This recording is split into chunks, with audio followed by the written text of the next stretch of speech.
parce que la présence de l'Éternel apporte la vie et la lumière.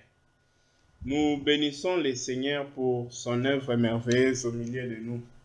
Oui, bien-aimé, le Seigneur fait des merveilles et il éclate sa gloire au milieu de nous jour après jour. Oui, bien-aimé, si nous regardons ces choses avec l'œil de l'homme, nous allons voir que ce sont des réunions, des déserts, de rien du tout.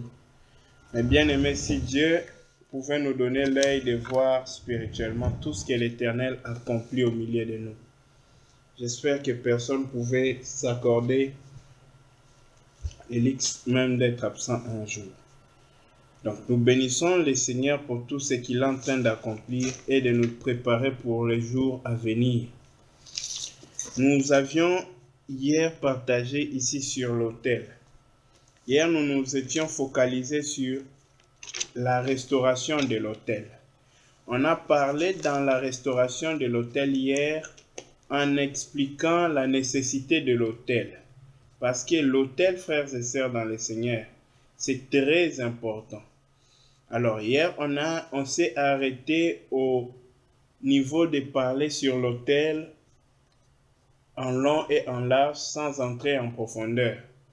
Donc on a expliqué hier la nécessité de l'autel, l'importance de l'autel, combien il était important d'avoir l'autel. C'était là qu'on s'était focalisé hier. Alors, parlant de cela hier, on a expliqué pourquoi est-ce que Élie devait nécessairement faire l'autel avant d'offrir son sacrifice. Alors, pour ne pas revenir à ce que nous avions dit hier, aujourd'hui, nous allons toujours dans le thème restauration de l'autel. Nous allons parler de notre sous-thème, l'autel. Notre sous-thème aujourd'hui, c'est l'autel. Nous voulons parler aujourd'hui de l'autel. Quand nous parlons de la restauration de l'autel, à quoi est-ce que nous faisons réellement allusion? C'est quoi l'autel aujourd'hui? Bien-aimé, l'autre fois, il prenait quelques matériels, il réunissait soit des pierres, soit des bois, il entassait cela, positionnait cela selon ce que l'Éternel leur disait et ils appelaient cela l'autel. Alors aujourd'hui, toi et moi, nous voulons essayer de voir ensemble, frères, qu'est-ce que Dieu appelle autel. Où est l'autel de Dieu aujourd'hui? Car, bien aimé, l'autel est très, très, très important. Sans intention de faire retour à ce qu'on a partagé hier, j'aimerais qu'on prenne deux passages. Prenons d'abord Genèse 33, le verset 20.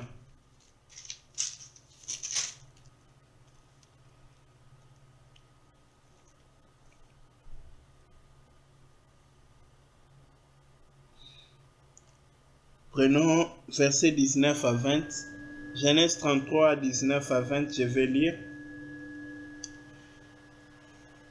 Il s'agit de Jacob, il acheta la portion du champ où il avait dressé sa tente des fils d'Hamor, père de Sichem, pour 100 kessitas. Et là, il éleva un autel qu'il appela El Elohe Israël.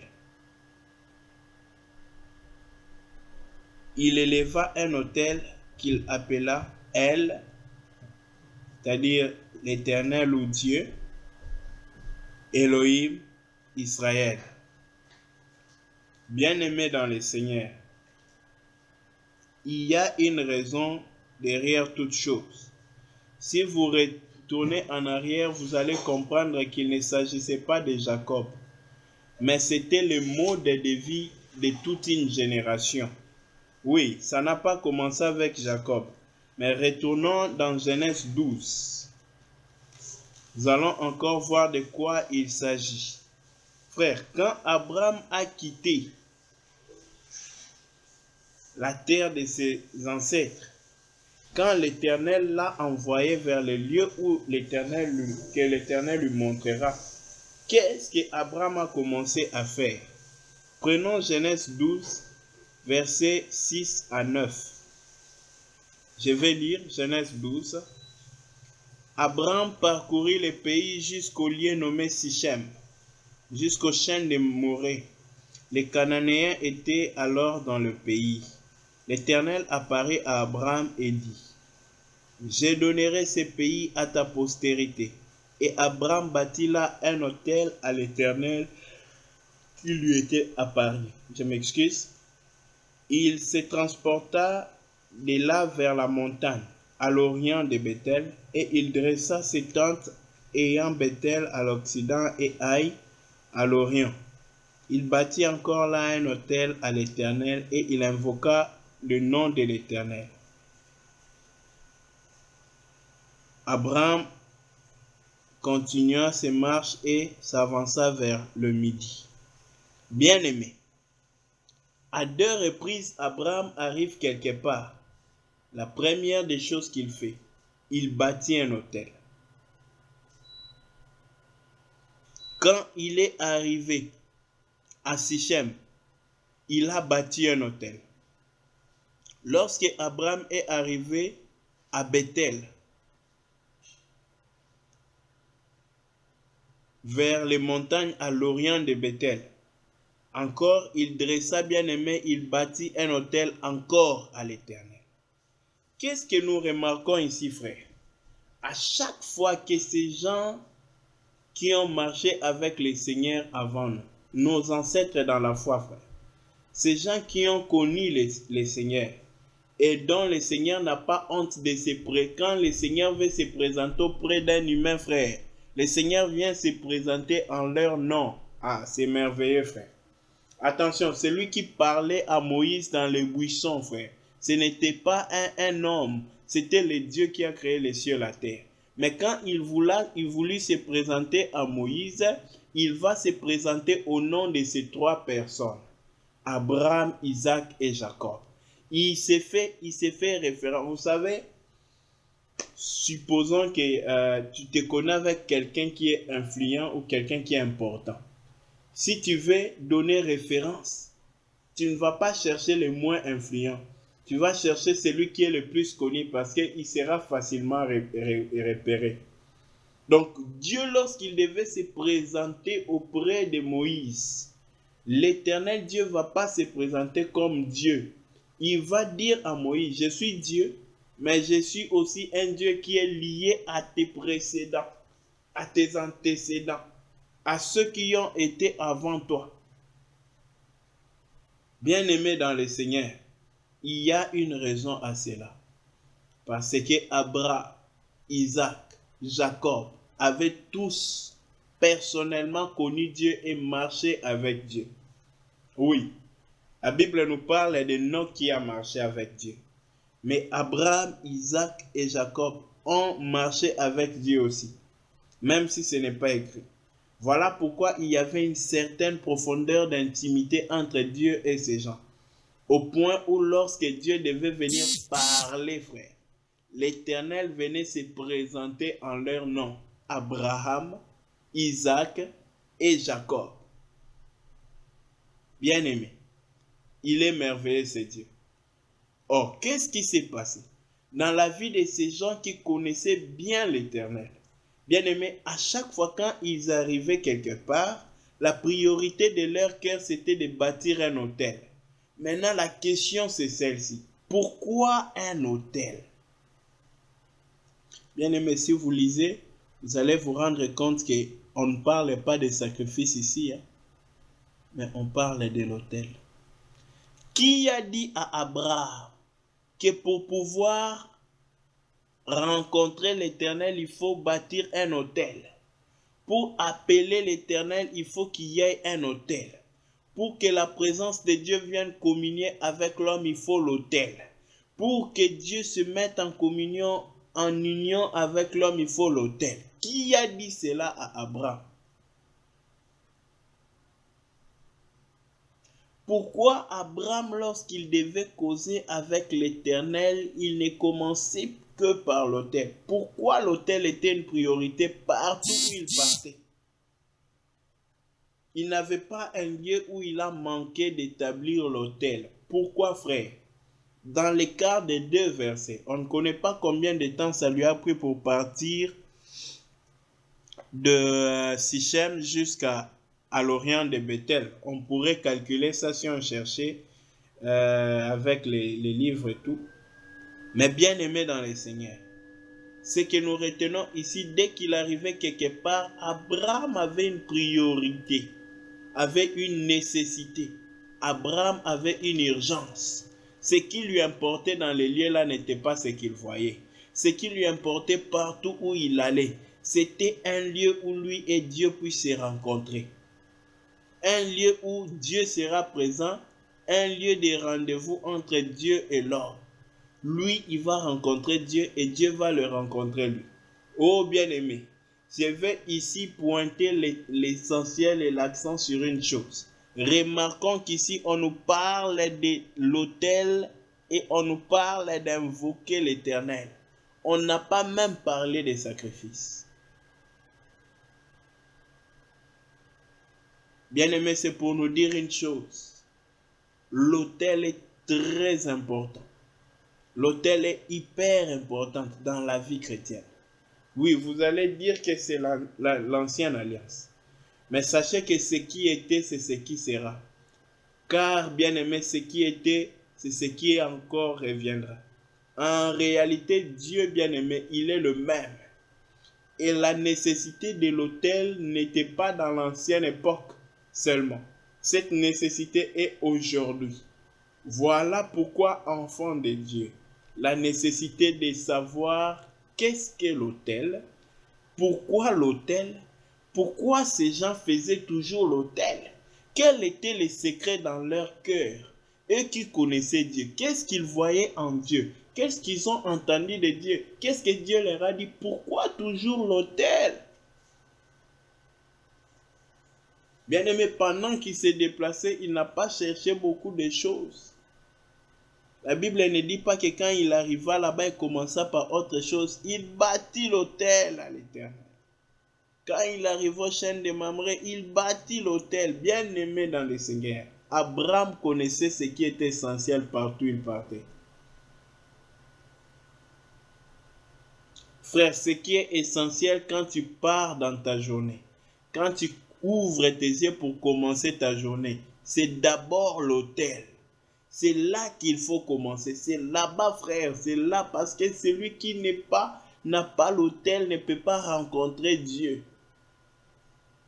Celui qui n'a pas l'autel ne peut pas communiquer avec Dieu. Celui qui n'a pas l'autel ne peut pas communier avec Dieu. Celui qui n'a pas l'autel ne peut pas rencontrer Dieu.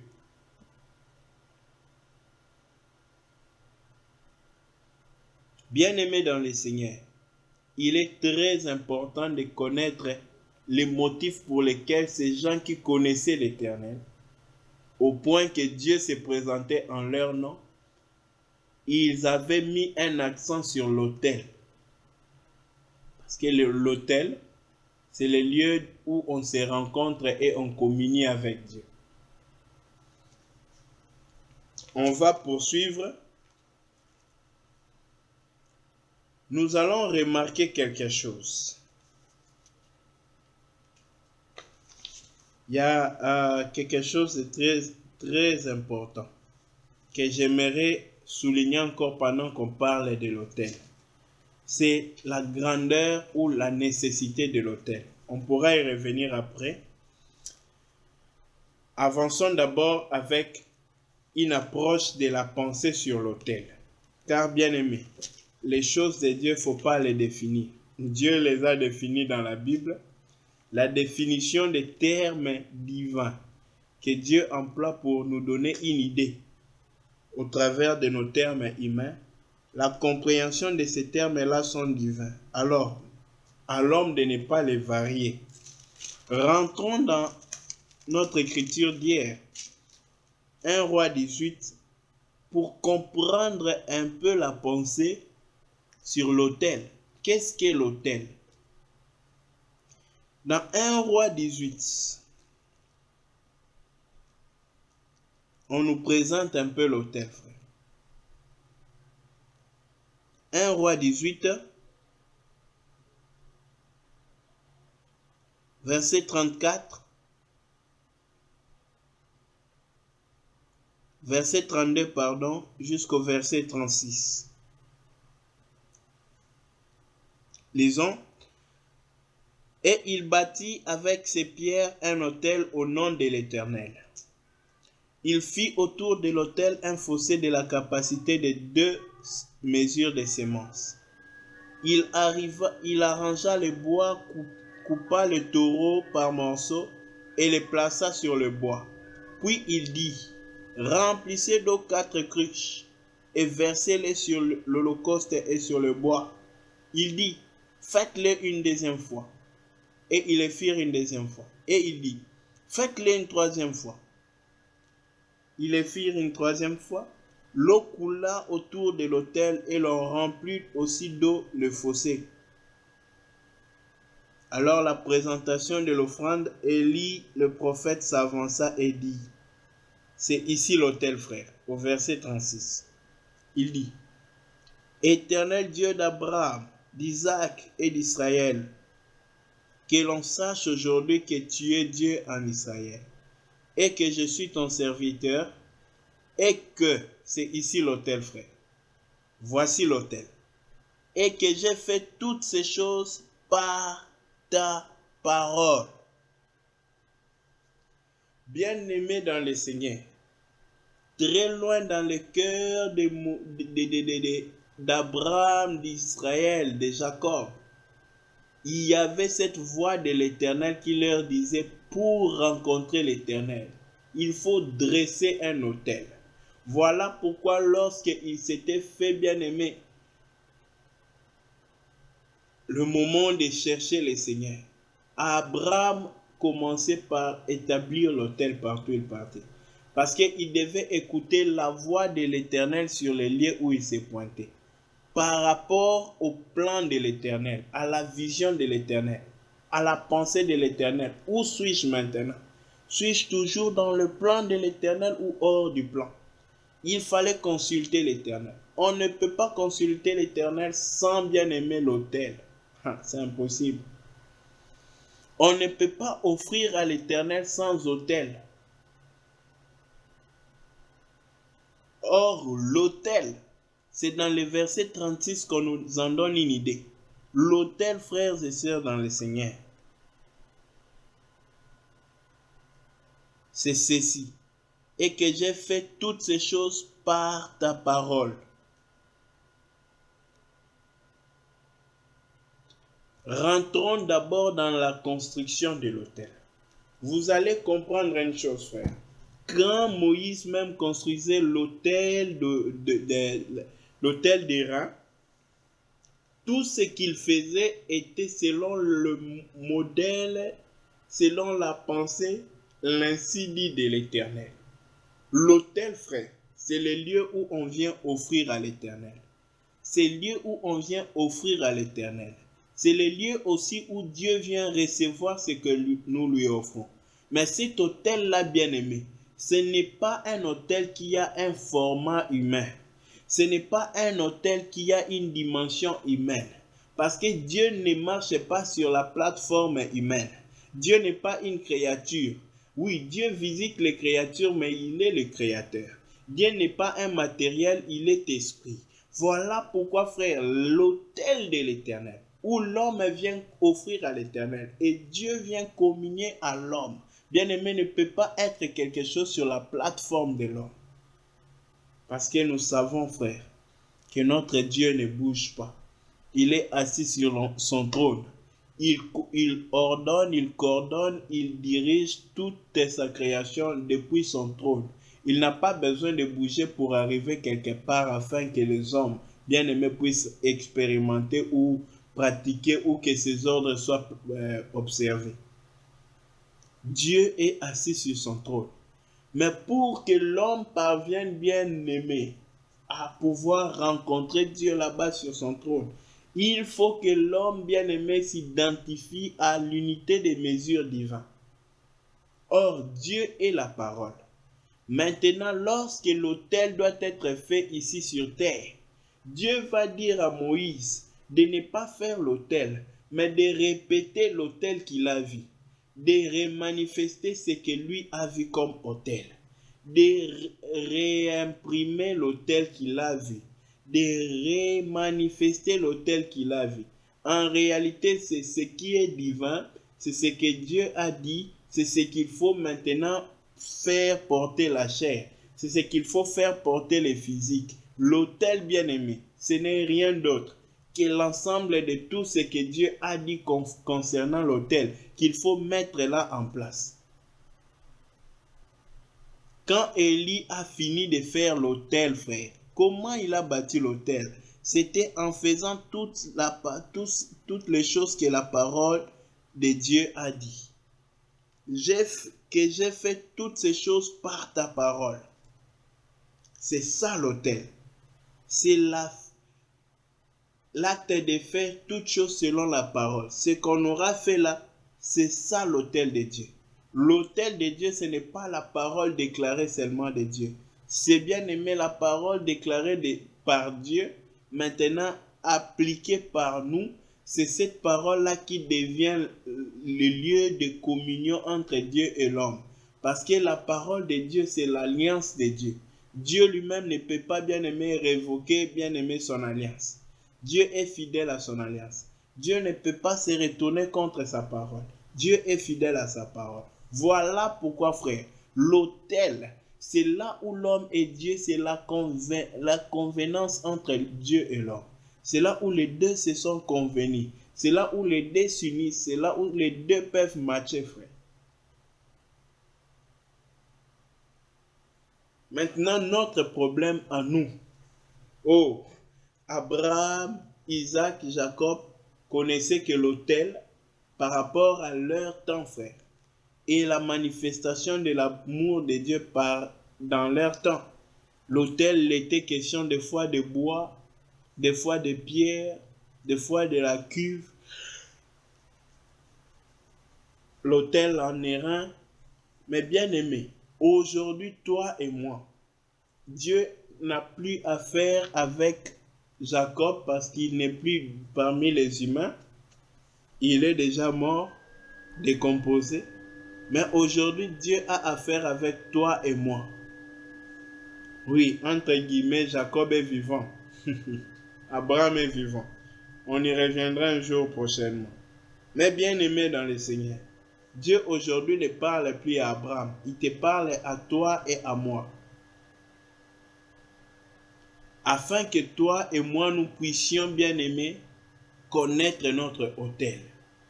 Or, maintenant, où est-ce que, bien aimé, Dieu vient communier avec l'homme? Où est-ce que Dieu s'est prévu pour habiter, cohabiter, rencontrer, communier avec l'homme?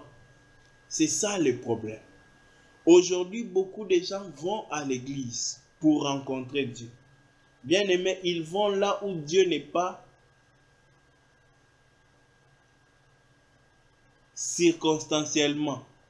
Parce que notre Dieu n'est pas un Dieu de circonstances. Notre Dieu est Dieu de tous les temps. Notre Dieu ne commence pas à être présent. Notre Dieu n'apprend pas à être absent. Notre Dieu bien-aimé, il ne commence pas à être là. Notre Dieu n'attend pas une circonstance. Dieu était, et il sera dans l'éternitément, dans toute l'éternité, si on pouvait le dire comme un adverbe, frère, comme dire jamais ou toujours, éternellement, d'une manière d'éternité, frère, Dieu est toujours présent. Donc, on ne va pas rencontrer Dieu quand on est dans une circonstance. Mais bien aimé, il y a un lieu où Dieu est toujours là-bas. Comme il avait dit à Abraham, vas-y, sur l'île de montagne de Morija. C'est là à l'endroit que je te montrerai. C'est là que tu offriras Isaac en holocauste. Bien aimé, Dieu, je m'excuse, il a toujours le lieu où il rencontre l'homme. Et c'est là-bas l'autel que nous devons rechercher. C'est là que Dieu vient agréer l'offrande de l'homme. C'est là que Dieu vient rencontrer et approuver l'homme. C'est là que Dieu vient accepter l'offrande de l'homme. Et c'est ce que toi et moi, frères et sœurs dans le Seigneur, nous devons rechercher. Où est ce Dieu, ces lieux, où Dieu veut communier avec l'homme? Rentrons d'abord premièrement. Nous avions dit que l'autel de Dieu, c'est l'ensemble de la parole de Dieu. Mais maintenant, cette parole-là pratiquée, vécue, vivante en nous. Voilà le verbe qui convient. Alors, je vais prendre une petite brèche pour essayer d'expliciter clairement cette pensée. On va revenir à cette écriture qu'on a lue récemment, où on parlait de l'être, le souffle et le mouvement.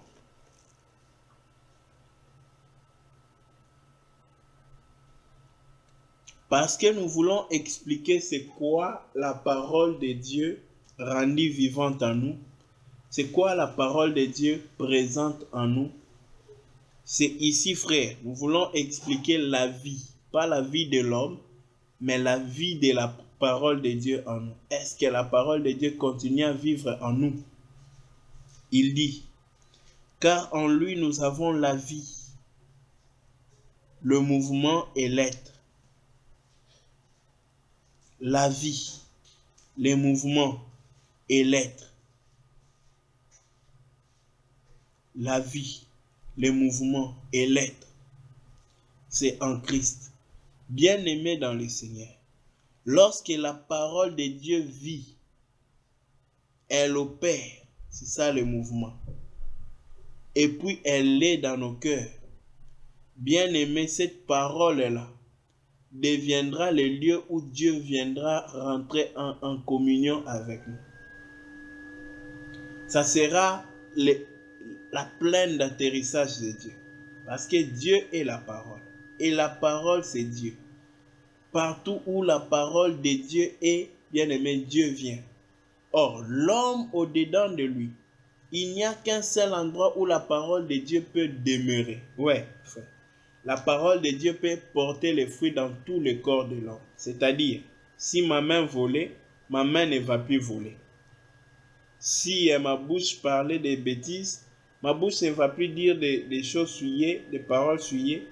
Pourquoi? Parce que la parole de Dieu a sanctifié ma bouche. Mais bien aimé, la parole de Dieu. Allons dans Psaume pour voir qu'est-ce que l'autel où la parole de Dieu doit porter la chair. Allons dans Psaume 119. Le verset 11. Psaume 119, verset 11.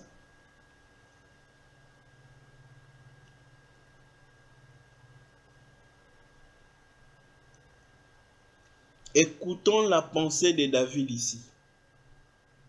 Pardon, la pensée de Beth. C'est la portion que Beth a écrite. Il dit ceci. Je serre ta parole dans mon cœur, afin de ne pas pécher contre toi. Voici, bien-aimé, la construction de l'autel. Voici comment on bâtit l'autel. L'autel, bien-aimé, c'est le secret de la purification. Pour que tout ce qu'on va offrir à Dieu sur cet autel soit pur, il faut, bien-aimé, que l'autel, bien-aimé, soit bâti. Car c'est cet autel-là qui va purifier. Vous savez, le secret de la vie chrétienne, frère, c'est le cœur. Lorsque quelqu'un a un cœur pur, sa vie chrétienne va croître facilement. Oui, sa vie chrétienne sera très distincte. Sa vie chrétienne sera authentique. Sa vie chrétienne sera pure. Sa vie chrétienne sera excellente. Pas à cause, bien-aimé, de lui, mais parce que le secret, bien-aimé, le départ, les points, la ligne initiale, c'est ici, frère, dans le Seigneur. Il faut que l'autel soit bâti dans ce cœurs. C'est-à-dire que la parole de Dieu vive dans ce cœurs-là. Tant que la parole de Dieu sera dans ce cœurs, c'est cette parole-là qui empêchera au péché d'entrer dans ce cœurs. C'est cette parole-là qui empêchera même au soupçon d'entrer dans ses cœurs. C'est cette parole-là qui empêchera à l'orgueil d'entrer dans ses cœurs. C'est cette parole-là qui empêchera au mal d'entrer dans ses cœurs. J'ai béni le Seigneur pour un cantique que des frères branhamistes chantent, nos frères branhamistes. Ils chantent, ils disent, Seigneur, mets ta parole dans mon cœur afin que aucun péché n'entre dans mon cœur. J'essaie un peu de paraphraser ça. Remplis mon cœur de ta parole pour que le péché ne trouve aucun accès dans mon cœur. Bien-aimé dans le Seigneur, la parole de Dieu, quand elle remplit notre cœur, quand ici Beth parle de serrer, c'est-à-dire dans tout mon cœur, quand on serre la ceinture, c'est qu'il n'y a plus une partie de notre habit qui reste pendue comme ça. C'est attaché. Donc tout notre corps devient un avec l'habit. Serrer la parole, bien-aimé, dans nos cœurs.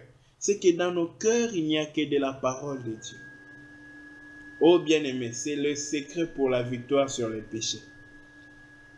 C'est vrai qu'il y a plusieurs atouts essentiels pour la victoire sur les péchés. Mais quant à la parole, il ne suffit pas de l'entendre. Il ne suffit pas, frère bien-aimé, de l'écrire quelque part sur un cahier. Il suffit de la serrer.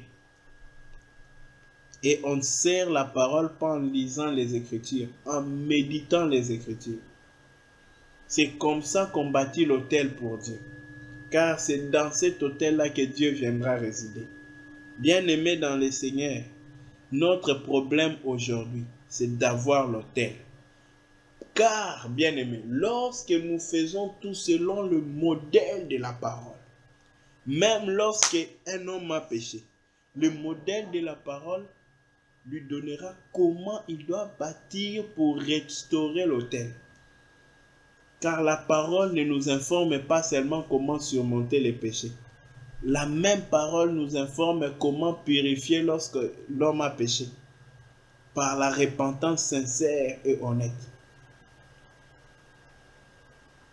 Bien-aimé, voici les conséquences de l'autel. Lorsqu'un homme bien-aimé a l'autel, voici les fruits de l'autel. Voici la conséquence et à quoi l'autel aboutit. Allons dans Matthieu 5. On va expliquer ces versets aujourd'hui, si Dieu nous fait grâce.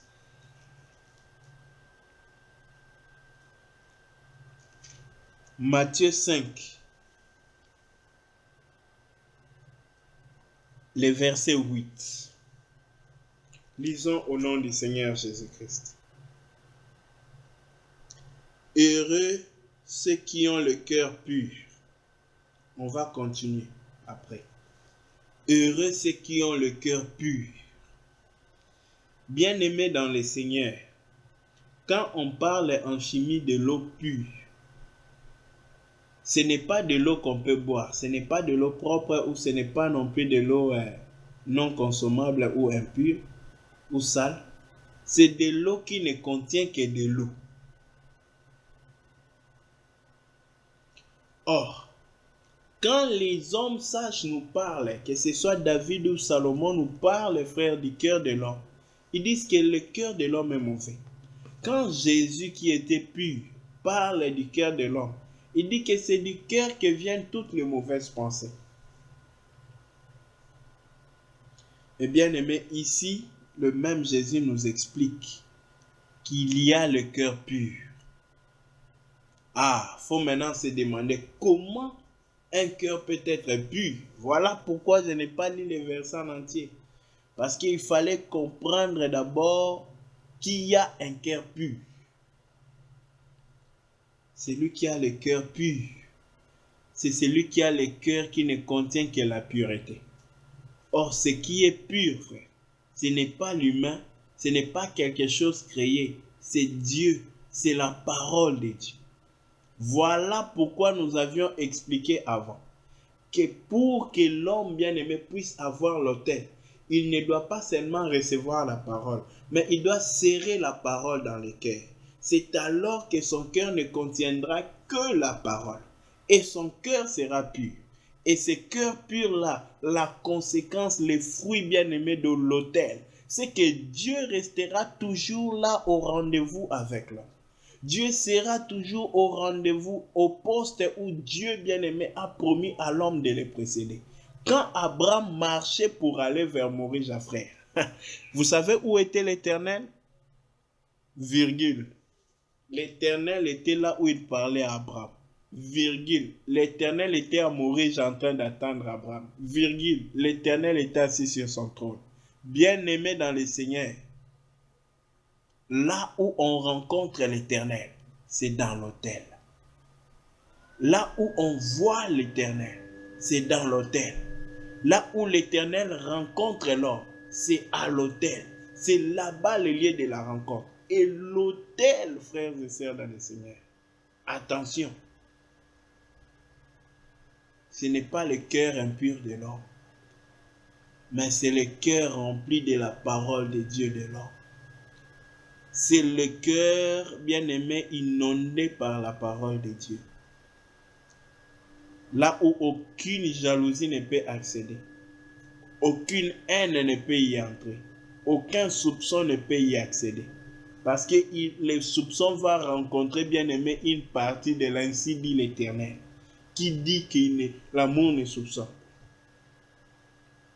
C'est là-bas que l'orgueil ne peut pas entrer. Parce que là-bas on lui dira que Dieu résiste aux orgueilleux. Orgueil, ici là, il n'y a pas de place pour toi. Pourquoi? Parce que ce cœur-là est protégé, pas par l'or, mais par la parole de Dieu. Voilà pourquoi, frère, notre exercice, notre travail, pour pouvoir avoir l'autel, où nous allons rencontrer Dieu tous les temps, c'est de serrer, bien-aimé, serrer la parole. C'est alors que tous les temps, Dieu sera devant nous. C'est alors que tous les temps, nous verrons Dieu. Quand les hommes vont voir les circonstances sur la terre, quand les hommes vont voir tout ce qui se passe, quand les hommes vont entendre le bruit de guerre, nous allons continuer à voir Dieu. Car nous n'allons pas les chercher parmi les mondes. Nous savons que le monde ne les voit pas. Mais nous les voyons parce qu'il habite là-bas, bien-aimé, dans les lieux secrets de notre cœur. Bien-aimé, l'Éternel nous attend à l'autel. Ah, il est merveilleux. Rentrons pour voir autre chose, toujours concernant l'autel. Quand le Seigneur va parler de la rencontre de l'homme avec Dieu, parce que l'autel, frère, les anciens élevaient cela pour rencontrer l'Éternel. Maintenant, rentrons encore dans Matthieu. Lorsque dans Matthieu 6, Jésus parle de la prière, écoutons ce qu'il va dire.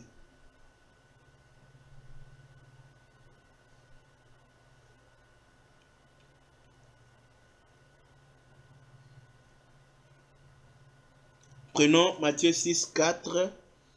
Ensuite, Matthieu 6, 6. On peut s'arrêter là. Il y a un seul mot que j'aimerais souligner là-bas, frère. Matthieu 6, verset 4. Afin que ton aumône se fasse en secret, et ton Père, qui voit dans les secrets, te les rendra. Et ton Père, qui voit dans les secrets. Dans les secrets. Le Père. Ici, on parle de voir. Allons plus loin, vous allez voir, frère. Plus loin, il ne va plus parler de voir. Il va se dévoiler maintenant. Il va s'exhiber.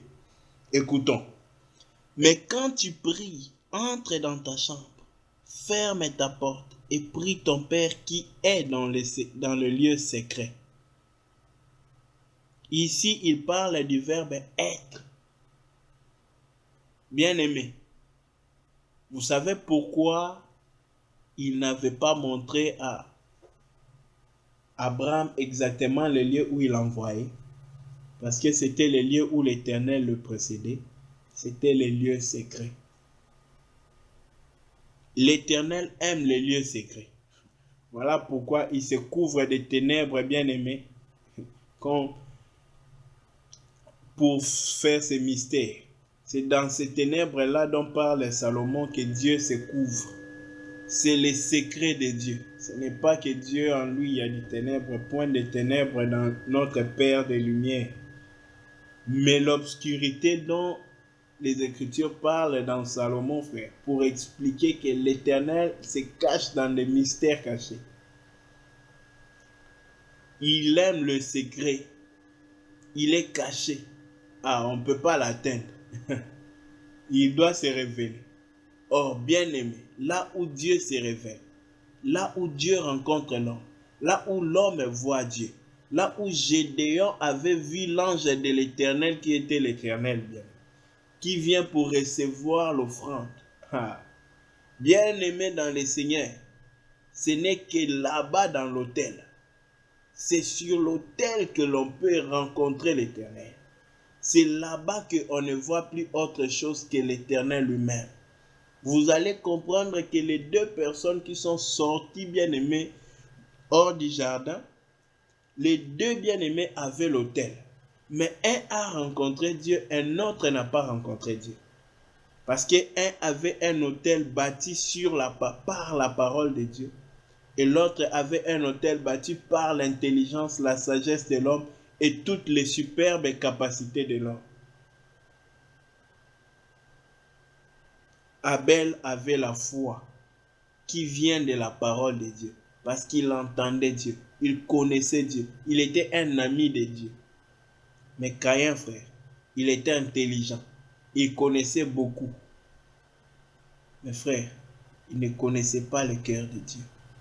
Voilà pourquoi il a offert, non sur l'autel, mais il a offert sur son autel. Car l'Éternel ne reçoit pas dans tous les autels, mais il reçoit sur l'autel de l'Éternel. L'autel bâti en son nom. Or son nom, frère, c'est la parole. Voilà pourquoi serrons la parole dans nos cœurs. C'est là que l'Éternel viendra recevoir nos vies. C'est là que l'Éternel viendra manger la vie dans nos vies, frère. Car l'Éternel vient pour manger les fruits. Et ce n'est que là-bas qu'il obtient ces fruits-là. Bien-aimés dans le Seigneur, que le Seigneur nous bénisse. Que le Seigneur nous aide à serrer sa parole dans nos cœurs. C'est ça la bénédiction que j'appelle. C'est ça la bénédiction que je désire à l'Éternel. Auprès de lui, qu'il nous aide à faire une seule chose. À serrer sa parole dans nos cœurs. Que Dieu nous bénisse. Merci.